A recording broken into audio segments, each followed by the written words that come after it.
Hello everyone, welcome you all to the next class of class 11th। आज class 11th का ये 7 lecture है जिसमें आज हम आपको मॉडर्न अप्रोच से बताएंगे। जैसा कि आप लोग अकाउंटिंग इक्वेशन करना जान गए हैं, आज हम आपको जर्नल करना सिखाएंगे जो कि अकाउंटिंग साइकिल का फर्स्ट स्टेप है। और मैंने फ्रिक्वेंटली आपको बताया है कि ये बहुत ही ज़्यादा इंपॉर्टेंट चैप्टर है, इसको आपको सीखना है और हर एक तरीके से मैं आपको सिखाऊंगा। आज ये जो तरीका मैं आपको बताने वाला हूँ ये बिल्कुल कोरिलेट मैं करूँगा जर्नल को by the accounting equation.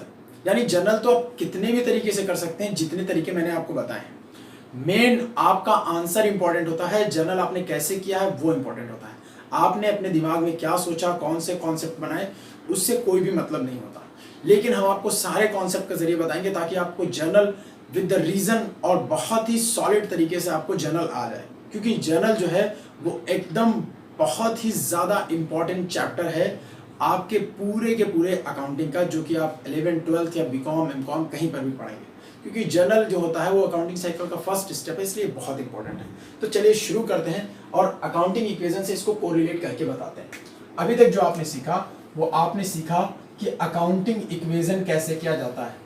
Accounting equation में हमने सीखा कि कुछ अकाउंटिंग इक्वेशन होते हैं जिस पर अकाउंटिंग बेस्ड होती है, जिसमें हम लोगों ने सीखा था कि असेट्स जो होता है वो किसके बराबर होता है, किसी भी फर्म का total assets equal to liabilities plus capital होता है, लायबिलिटीज प्लस कैपिटल। अब यहाँ पर एक चीज मैं आपको बताऊंगा और यहीं से डेबिट और क्रेडिट हो जाएगा।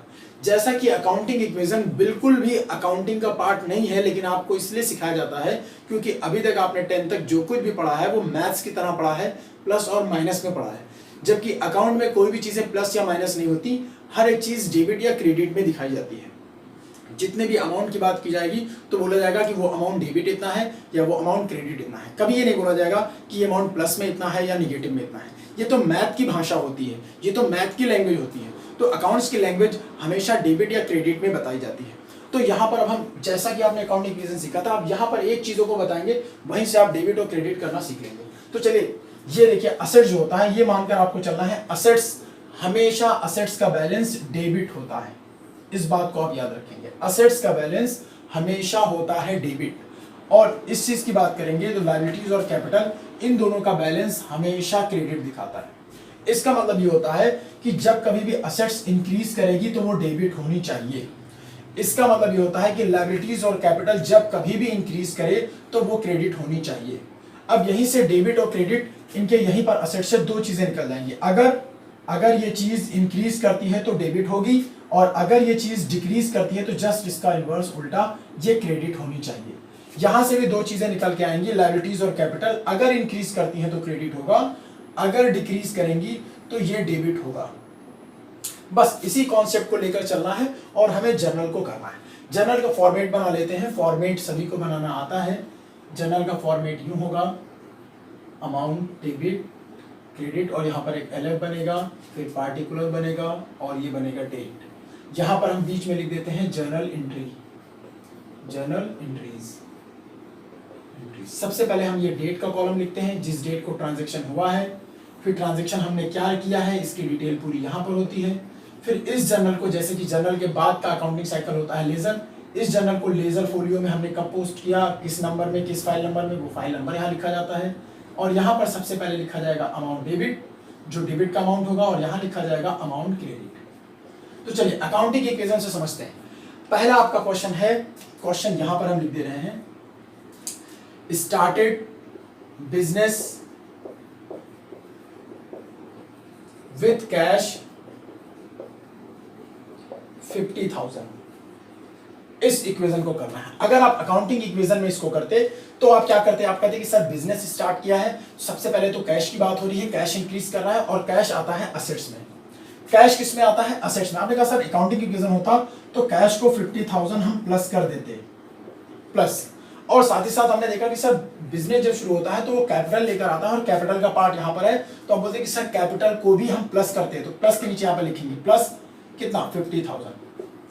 क्योंकि अब हम जर्नल करने वाले हैं, अब हम बिल्कुल अकाउंट की भाषा में लिखेंगे डेबिट या क्रेडिट। तो यहाँ पर देखिए आपने क्या किया, इंक्रीज हुआ है, इंक्रीज यानी प्लस के नीचे प्लस किया है आपने 50,000, और यहाँ पर देखिए मैंने प्लस को क्या डिनोट किया है कि इसको डेबिट बोलिए आप, इसको प्लस नहीं बोलेंगे आप, इसको क्या बोलेंगे, इसको डेबिट बोलेंगे। यानी ये पता चला कि कैश जो है ये डेबिट की तरफ लिखा जाएगा।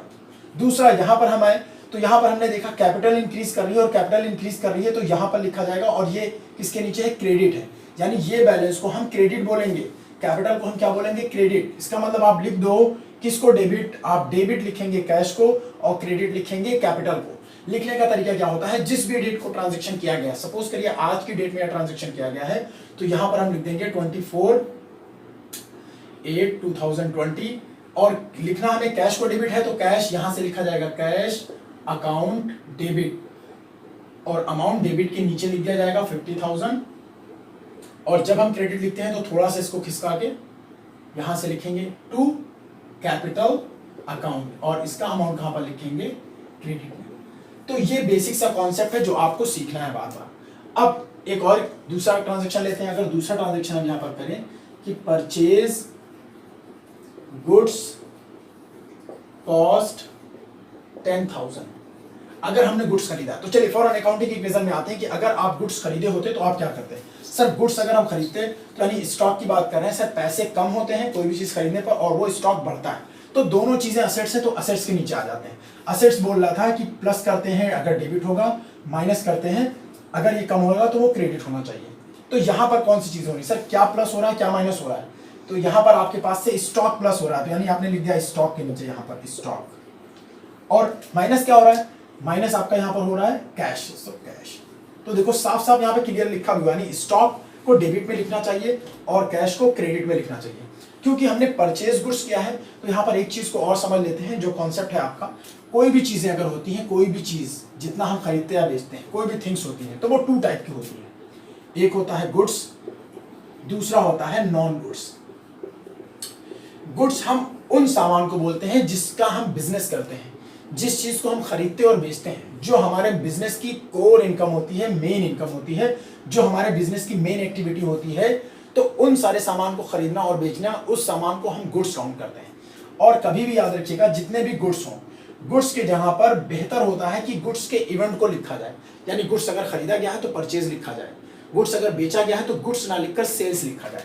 तो चीजों को यहाँ समझ लेते हैं। नॉन गुड्स किसे कहेंगे, सपोज करो हम अपना बिजनेस शुरू करते हैं तो हमने क्या किया, हमने सबसे पहले बिल्डिंग ली। तो बिल्डिंग हम इसलिए नहीं ले रहे हैं कि बिल्डिंग को हम बेच दें, हमने बिल्डिंग ली ताकि हम उसमें अपनी शॉप बेहतरीन तरीके से ओपन कर सकें। तो बिल्डिंग यहाँ पर हमारा नॉन गुड्स होगा, और जो कुछ भी नॉन गुड्स होते हैं हमेशा उसके नाम लिखे जाते हैं।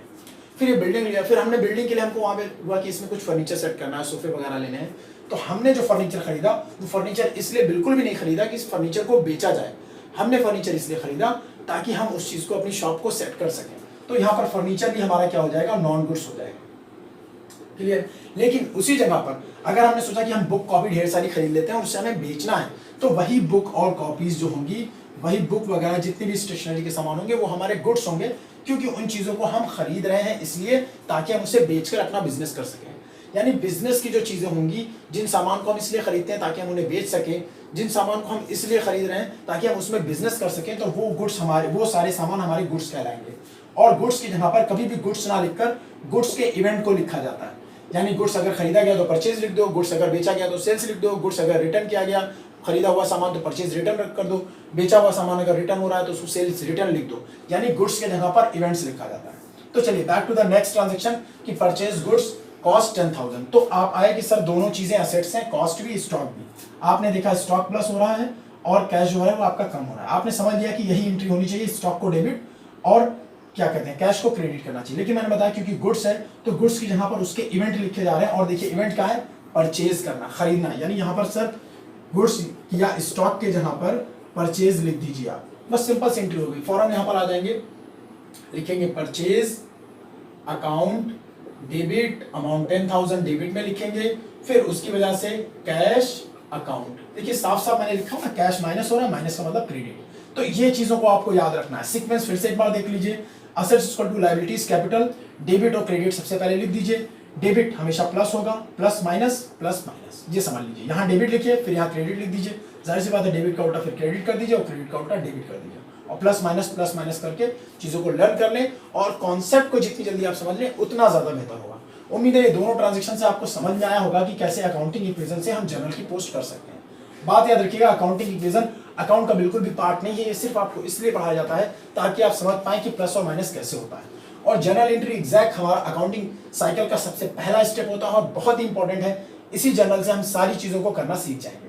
तो ये हुआ एक ट्रांजेक्शन और समझ लेते हैं और फिर सीख लेते हैं कि कैसे उसको किया जाता है। देखिए तीसरा अगर लिखा हुआ है wages, wages paid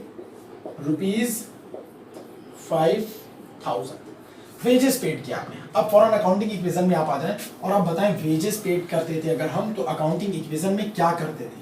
accounting equation में हम लिखते थे सर पहली चीज तो कैश कम होना, कोई भी इनकम होना या एक्सपेंसेस होना वो सारी चीजें पैसे में ही होती हैं, कैश में ही होती हैं। या तो कैश रिसीव होगा या तो कैश हम पेड करेंगे। तो कैश किसका पार्ट है, फॉरन यहाँ पर ढूंढना शुरू किया। सर कैश तो एक असेट्स होता है और यहाँ पर कैश हो क्या रहा है, कैश हम दे रहे हैं यानी कैश कम हो रहा है। तो कम होने वाली चीजें, माइनस होने वाली चीजों को क्या लिखा जाता है, क्रेडिट। तो इतना आपने समझ लिया कि कैश तो क्रेडिट होगा, लिख दिया आपने फॉरन यहाँ पर कैश। अकाउंटिंग इक्वेशन में आप ऐसे लिखते हैं यानी कैश क्रेडिट। आप माइनस ही करते कैश को। सर प्लस क्या हो रहा है, तो प्लस तो कुछ भी नहीं हो रहा है क्योंकि कोई भी अगर एक्सपेंसेस होते हैं तो उन वजह से आपकी कैपिटल कम होती है। फौरन आप इस तरफ घूमते हुए आए और आपने देखा लायबिलिटीज और कैपिटल यहाँ पर है और कैपिटल जब कम होगी, देखिए माइनस का सिंबल यहाँ बना हुआ है, तो वो क्या होगी, डेबिट। तो आपने कैपिटल इसके नीचे लिख दिया, कैपिटल माइनस। तो वेजेस दिया आपने और साथ में कम क्या किया आपने, कैपिटल को कम किया। ये आपका हो गया अकाउंटिंग इक्वेशन। लेकिन बात को याद रखिएगा कि हम यहां पर डेबिट करेंगे उस रीजंस को जिस वजह से हमारी कैपिटल कम हुई है, क्योंकि अब हम अकाउंट्स पढ़ने वाले हैं और जर्नल करने वाले। तो हमारी कैपिटल किस वजह से कम हो रही है, क्योंकि हम दे रहे हैं वेजेस। मैंने बताया था कि अकाउंटिंग इक्वेशन और जर्नल में कुछ क्या काफी कुछ डिफरेंस है। ये सिर्फ प्लस माइनस में बताता है, ये पूरा का पूरा डेबिट और क्रेडिट में बताता है। तो किस वजह से आपकी कैपिटल कम हो रही है, वेजेस। तो वेजेस को डेबिट करेंगे और कैश को क्रेडिट। अगली एंट्री हो जाएगी wages account debit to cash. 5,000 यहाँ डेबिट हो जाएगा, 5,000 यहाँ डेबिट हो जाएगा। एंड द मोस्ट इंपोर्टेंट कि हर एक ट्रांजेक्शन के बाद यहाँ पर नरेशन लिखा जाता है, जिससे हम चीजों को समझते हैं कि कौन सा ट्रांजेक्शन हुआ है। सपोज के लिए हमने कैश टू कैपिटल किया था, तो यहाँ पे लिखेंगे बिजनेस स्टार्टेड विद कैश। ये नरेशन होता है। नरेशन का मतलब वो वर्ड, वो सेंटेंस जिससे हमारा ट्रांजेक्शन हमने क्या किया वो क्लियर होता है। तो बिजनेस स्टार्टेड विद कैश यहाँ पर लिख देंगे। यहाँ पर परचेज गुड्स टू कैश है तो लिखेंगे परचेज गुड्स बाय कैश। यहाँ पर है वेजेस तो लिखेंगे वेजेस पेड। ये नरेशन होता है जिससे समझ में आता है कि कौन से ट्रांजेक्शन आपने किए हैं। Hope the things are clear to you. बार बार आप इसी तरीके से इस अकाउंटिंग इक्वेशन के जरिए से, ये मॉडर्न अप्रोच है, ये आपको सीखना है कि कैसे आप अकाउंटिंग इक्वेशन से जर्नल को कर सकते हैं। तो ये तीसरा तरीका था। अभी तक हम लोगों ने जो तरीका किया है, आप उन सारे तरीकों से इसी जर्नल को करिएगा, आपका जर्नल यही आएगा। लेकिन क्योंकि आपके कॉन्सेप्ट को स्ट्रॉन्ग करना है तो आपको सिखाना भी है कि जर्नल हम कितने तरीके से कर सकते हैं। सारे अप्रोच से करेंगे, उसके बाद भी रिजल्ट सिर्फ यही आएगा। दो तरीके हम लोगों ने पहले सीख लिए थे। एक ट्रेडिशनल वे जिसमें हम लोगों ने पर्सनल, रियल, नॉमिनल समझा था, उसको रिवाइज करेंगे और ज़्यादा से ज़्यादा अपने बुक के जितने भी आपके जर्नल हैं उनको तीनों तरीके से करके आप सीखेंगे ताकि आपका कॉन्सेप्ट क्लियर हो। दूसरा हम लोगों ने मॉडर्न तरीका सीखा था, जिसमें हमने सीखा था कि सारे ट्रांजेक्शन, कितने भी ट्रांजेक्शन हम करें जिसमें 5 चीज़ें इफेक्ट में आती हैं, वो आपने पढ़ लिया था। AE को हमने अलग ग्रुप में रखा था, फिर LIC को हमने अलग ग्रुप में रखा था, और ये लास्ट तरीका था जिसमें हम जर्नल को समझ रहे थे कि अकाउंटिंग इक्वेशन से कैसे किया जाता है। Hope the things are clear to you. If you like, then don't forget to like and subscribe and share also. And if you have any comment, please don't forget to comment in the comment section. Thank you. Have a nice day.